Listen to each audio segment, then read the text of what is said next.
our Conundrum podcast. We're joined today by Brad Pinnock, one of the recent graduates from the Edna Manley final year batch 2021. Christina and Xavier are not able to join us today, and this is a in the week recording, so kind of off track. But anyways, let's get on to our weeks. Mr. Watson, how has your week been? Yeah, Always it to start. well to the Monday still, but we did kind of anticipate attack the Brad still, so it kind of good. Okay. All right. Brad, how was your week been? Well, not too bad. Um, here we get some material. I'm gonna explore some different phone material to use in my work now. So start collection.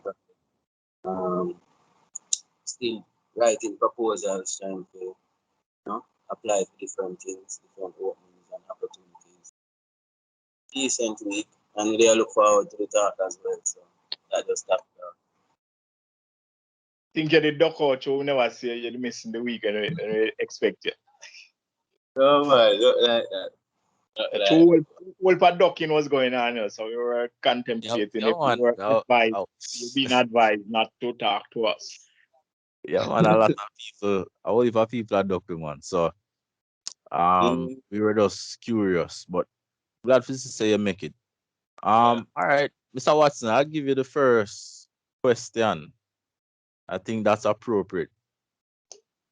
Yeah, Not Brad, known for the I have longest while. questions, but what happens, I I observe your work. I know where I left you. You were in what first second year?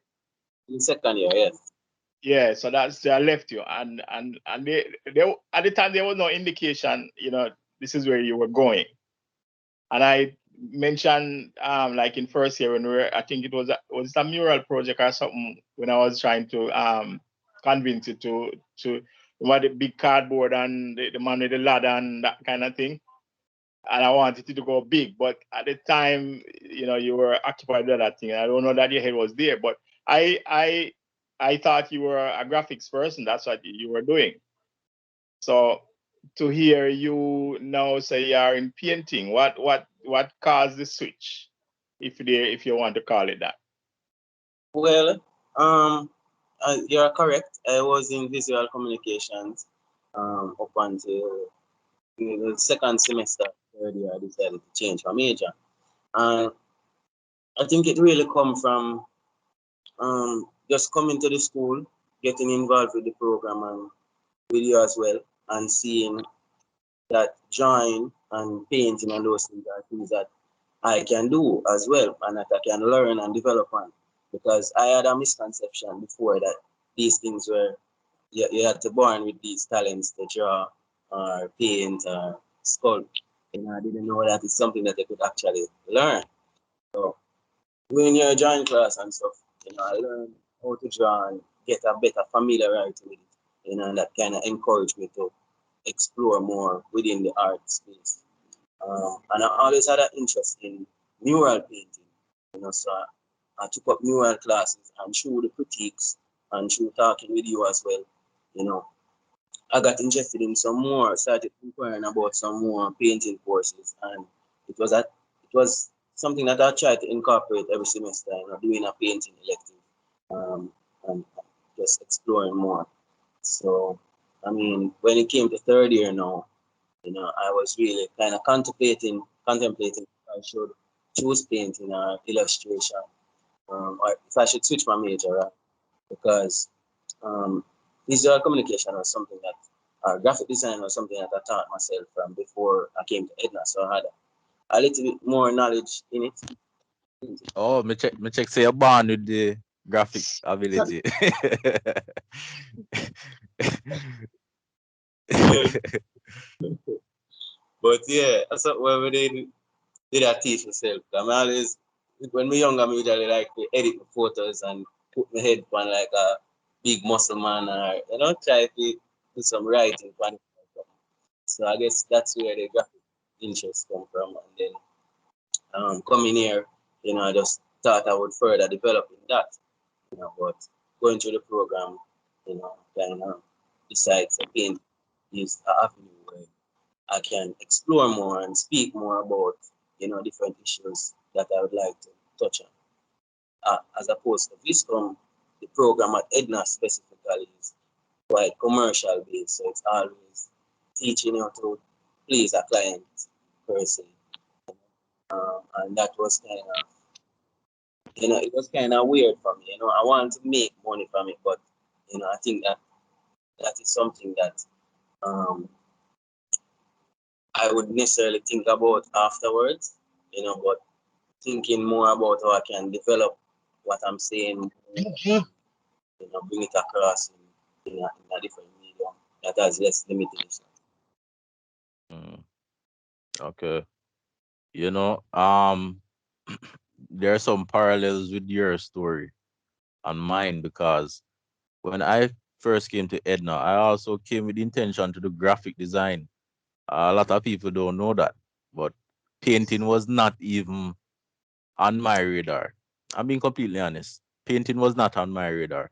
It wasn't until I did the rotation in first year that was when I really kind of felt the urge to paint some more.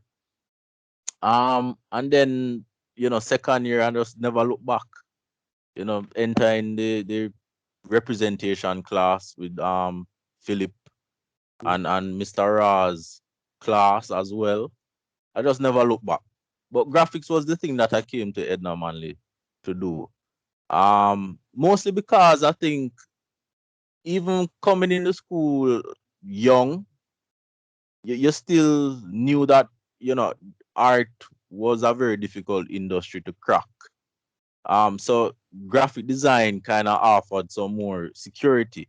That was the mindset I came in with. I was right, but it never worked out. It never worked out. It never worked out. So what prompted the journey to art school? 'Cause you went through high school, and I'm sure there would have been so many different things that you know that was possible, and you went to high school, and then you end up at Edna Manley. So what prompted that? I mean, well, going through high school, I didn't do any much art, I guess past the compulsory stage, which is like first form and second form. And I never really had much interest in it like that. I actually wanted to become a marine pilot and was trying to select subjects that had like physics and geography and those stuff. Never work out. Never work out. I did try to go UTech for a semester and the business stuff, but even that never really hold my interest, So it was actually I think I got to do an internship at my mother's friend Quincy, and there I did some graphic design, learned some things on the job until I got a next job at Teen Vibe magazine, where we made different yearbooks for primary school. Um, a magazine issue every year, like 4 times per year. So I guess leaning more towards graphics, and my family seeing that as well. My father had suggested to me that I might, I should look into a program at Edna Manley to develop a graphic design. So at first I was kind of reluctant to go into it, because I said, I work now, I want to make some money or so. They were really interested at first. Did apply, and surprisingly, they emailed me back and said I was accepted. And I wasn't expecting to get it, but it reached me in the right time because I had ignored the email initially, and then it came in the mail as a physical letter. And I just saw it as maybe this is what I should be doing. At that point, the job wasn't going too well, and the pay wasn't, that much. So Why not go and further develop? So tell me, all right, your journey from starting to a yard. Because we want to talk, it is the work that you have done now that sort of have why you are here now. So tell me how you get it. Tell me some of the thinking that prevailed though. I know you went because you did some mural things with me, and some of that associate things to the graphics, right? So how did you get to the way you think about the work and the kind of work that you produce? Hmm, that's a good question. I mean, well, I could say um, it kind of started from, I guess, my journey with self and to find myself and figure out, um, how to find sort of like a balance, in my life, and through that, through that, noticing that there was these different sides to myself, one that was more, I could say, aligned with what I'm trying to achieve and works towards that. And then the next side that is probably not so aligned with it and is sometimes probably destructive, So noticing that there was these two sides to myself and, trying to start to understand that through artwork. At first, when I just started in the painting department, as my major, I used to paint a lot of realistic paintings, and I even had some graphical work, some things that the design was sort of even the process, something that I usually develop as a digital collage within Photoshop first, as a sort of sketch, and um, I would do probably multiple of those and then pick one that I really like, and then draw from that or project that and paint it, you know. So even the first set of work was kind of highly influenced by graphics in the process and even design kind of how it looks. Um, so along with that, I was painting realistic. That process, I realized that it was sort of um, I think I was too comfortable with it, and I think it was too fast in a sense that I was getting my outcome like even before I started getting into the work. I had a good idea of how it would look from before, and that was something that really finally I kind of wanted to challenge myself, by allowing the process to lead me and open myself up to experimenting with different mediums as well. Even though major is painting, it's a very interdisciplinary approach, and I think um, that is one thing that I noticed earlier. Painters they also sculpt and do all these different things. Yeah, painter's versatile. Painter's versatile. What Yeah, do you think man. we want to make that kind of distinction though? Painters as in sculpture. How about just artists? Artists. Yeah, yeah, yeah. Just artists. Just artists. Mm, Mhm. uh, Right, but you realize that that painting allowed you to explore more material and more different ways of creating. yes, yes, Yeah, basically. yeah. Well, it was a You know, flexible there's a approach. very thin line between what is two-dimensional and three-dimensional too. Yeah, Mhm. Yeah. So yeah, so you discover that these things are possible, and therefore right. All right. I realized in your artist statement Mhm. where you were talking a lot about, well, you were using the horse and the rider as a kind of metaphor Yeah. for for passion and what was the next thing? Self? think Like power thinking. and desire. The thinking self, right? The right. So Emotional. talk to us a little about that. I mean, what are some of the ideas that went into your final year work? because I find it very interesting. It sounds like a very high concept. Mhm. All right. So well, like it all started from which I kind of mentioned a little bit before, from like the noticing that there's these different sides to myself, and one is aligned and one is not aligned. And so started to my self exploration and noticing these things. I came upon this sort of analogy that was describing the horse as this sort of powerful, passionate thing, that kind of propels us forward in a sense, and the rider sort of guides his energy into something productive, you know, and it started like this for the thinking and the emotional self. And the relationship between the horse and the rider is something that is quite symbiotic, you know. Without the rider, the horse is sort of wild and has no direction into a productive place. But without the horse, the rider has no power or passion. So if that it's speaking about sort of the relationship, the long relationship with the horse and the rider That's a throughout his. presumption, bro. Hmm? I said that a presumption. Go on anyway. We come back to that. All right. So the horse and the rider have a long history. It's a motif that's been used since the earliest of time.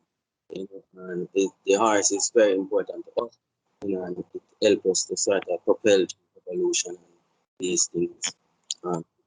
It's like a mode of transport, but also used as a weapon in war.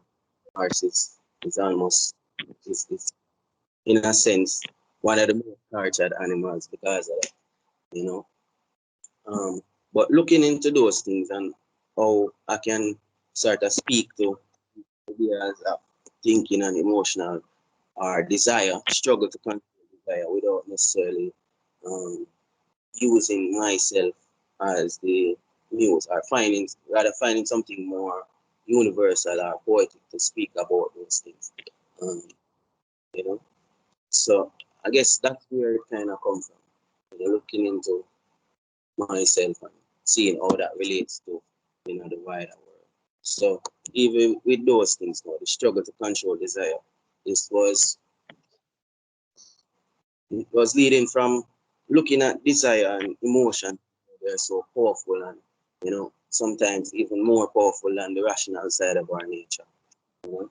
So Mm. with that, desires is something that can lead you to be manipulated. You can be manipulated by your desires and lead to certain things like instant gratification, and probably even your own destruction. So those are the kind of ideas that I was looking at, to All right, kind of. Mr. Watson, Mm. your state a claim. No, what I say is the horse is wild and is out there. But we think because we are human, we can determine for them so them not think, different from who they are. So I don't know. As far I would want to think that as far as they are concerned, they are doing their thing and they are thinking about their thing and they have their direction and their direction might just be to eat grass and laze around or to run fast, kind of thing. But we want to presume that because we are human now, we have to guide all of that, and we have done it only because we are human. But so when I say it's a presumption is to not understand that because we think don't mean the horse don't think. And if the horse is standing there and see you coming, for instance, his instinct or whatever is going to tell him to run because you're dangerous as a human person, right? So maybe because I'm thinking too. So that just that is not a commentary on the work, you think set still. But Oh, tell okay. Yeah, yeah, yeah. Come did I go ask? I mean, if you are refer to the ask as the emotion and passion, if you did not talk about that, but all right, go ahead. all right, tell me a bit about size of things from how you determine the size of thing and how it contributes, how it makes the work more meaningful or understandable, manageable, whatever? Well, I mean, from the beginning, my work always have this sort of architectural feel, and monumental scale. But I think it's something that probably stemmed from the interest in murals.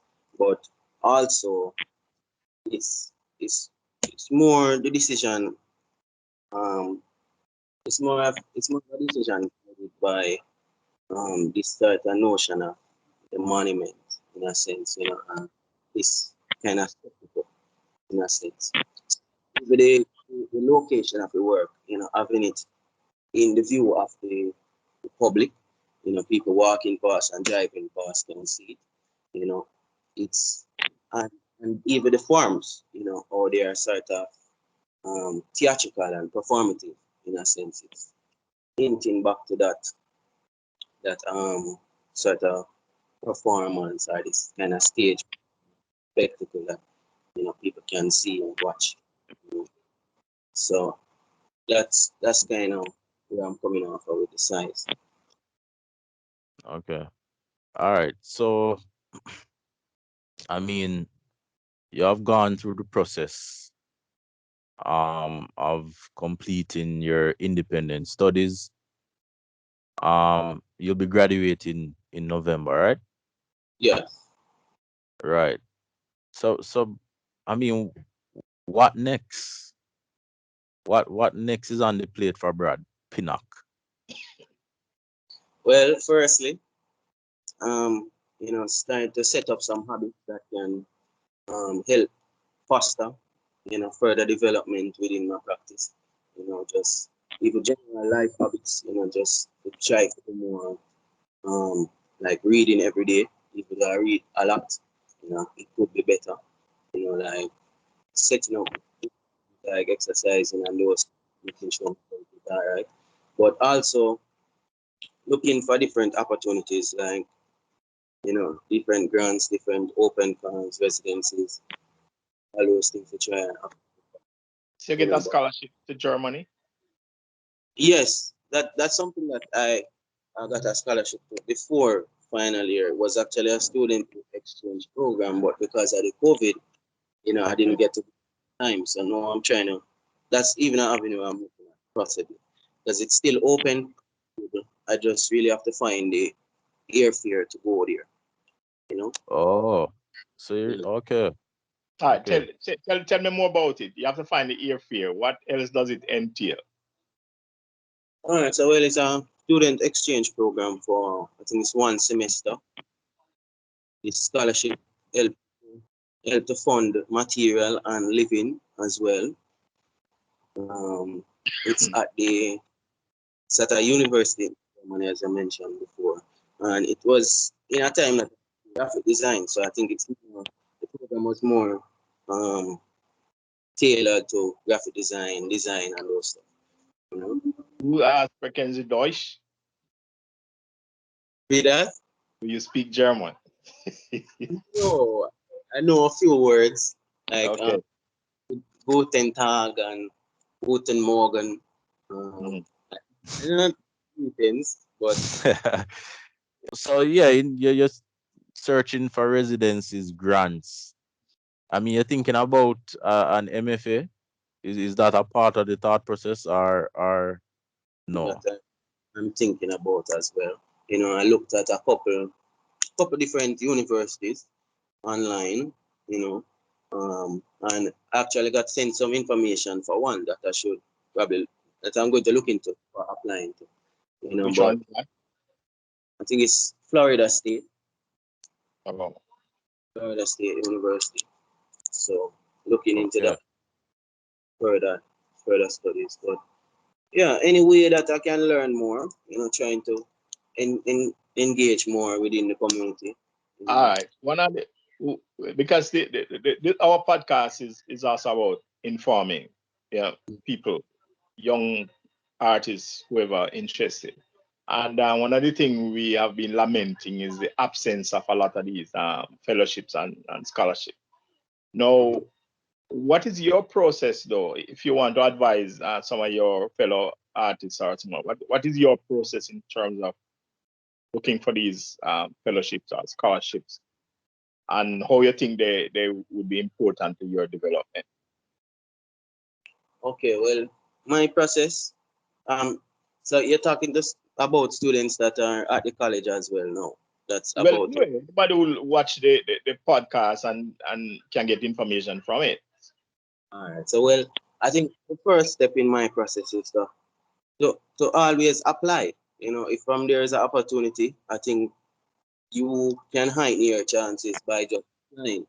You know, but also a big step in my process is also research, because when it scholarships, I mean grants and those things that have to do with like emerging artists that are outside of college now, maybe you have to do a little bit more research into it, because sometimes the eligibility is specific, you know, in terms of the amount of time you're studying, or you know how many works you're doing now, or you know it does all sort of different things with it. Sometimes it's even topic based. And the truth is that most of them also specific to certain countries as well. Mm. The majority of them only for US citizens. So we kind of cut out like 80% of what's available. And Yeah. I'm not so sure you said the majority, because there are tons of them out there and they come from everywhere. A lot of what you see, Uh, no, memory phrase that the majority that provides a reasonable um support structure, because a lot of them you have to pay your own way. Some of them provide stipends, but the most of the ones that provide stipends are very specific to certain spaces. yeah, but yeah, that can be true. But allow yourself to look far and wide. You know, in so the US is not the only space. Um, there are residencies and even workshops. In my day, there were residencies. I'd gone to places that, you know, I wouldn't be able to afford based on some of these residencies and these workshops, and they exist. And these are things that help to build you over time. It helps to build your structure, content of your work, and how you develop your own mind toward the work. But it also helped to create a base. So there would be more people who you wouldn't know would meet through these processes, and people who you can maintain contact with, and then open you up to whatever other possibilities in their own country or wherever. But once you have this dialogue, you know, anything is possible. Okay. All right. So my last question. Mr. Watson, remember, yeah, I can give one more, yeah? Yeah. Make it be the big one. My question, Brad, is if you could sum up your entire experience at Edna Manley College in one word, what would that word be? That's it. I, mm, Rotted. Rotted. All right. Good one. Good one. Good one. All right, Mr. Watson, Yeah. final words. Yeah, so your journey continues, and you're making a path. But what's your next stop? I know we had asked a similar question before like that, but what's your next stop? um, I think the next opportunity would be coming up in December. Is they probably resume the struggle exhibition. Invited for it, so I'm trying to, you know, keep up the progress. Even when I'm trying to apply for different open grants and those stuff, I try to tell myself that even if I don't get through for this is something that is just gonna, you know, help. This process is helping me to figure out what I'm doing better and see which direction I'm going. So even if it doesn't matriculate, I will still work and work and carry out the proposal. If you stop working for a month, Yeah. chances are you will never work again at this stage. Wow. So you and is advice I'm giving you. Don't start working, and you're going to get rejection, and it's part of the process too. Yeah. And but when you get accepted, it also sweeten the pot. So my advice is to just go on and don't leave out all the other people them who you work with at school and all them thing there, because sometimes when you have the collective dialogue in, Yeah. ideas come, and I think that's how I survived after I left art school, because there were people who can always talk art with too. So and by way of Yeah. advice, keep in touch and encourage, start a group somewhere, and everything that is happening won't necessarily, that is within the space at this time, won't necessarily work for you. But of course, if you are within there, you can generate some thinking and some different ideas, and yeah, fly the flag high. Definitely. You, No. you know, so right out of Edna, I didn't do any work for 1 year. So I guess I'm one of the 1% where can push through still. But no, Mr. Watson bring up something serious. It's a very crucial moment. Yeah. This moment, right, this period that comes right after leaving the Edna Manley. Um it, it's it's a hard transition. A lot of artists get lost during this time. So just stick it out. Of course, Art Conundrum is here, where we're trying to create a foothold so that there's some kind of presence for dialogue, and we understand the importance of a community, and how that can help development. So, Brad, thank you for joining us. We'll definitely be in contact. Yeah. Um, Short and snappy episode. By the time this edit, it probably cut down by half. But no problem.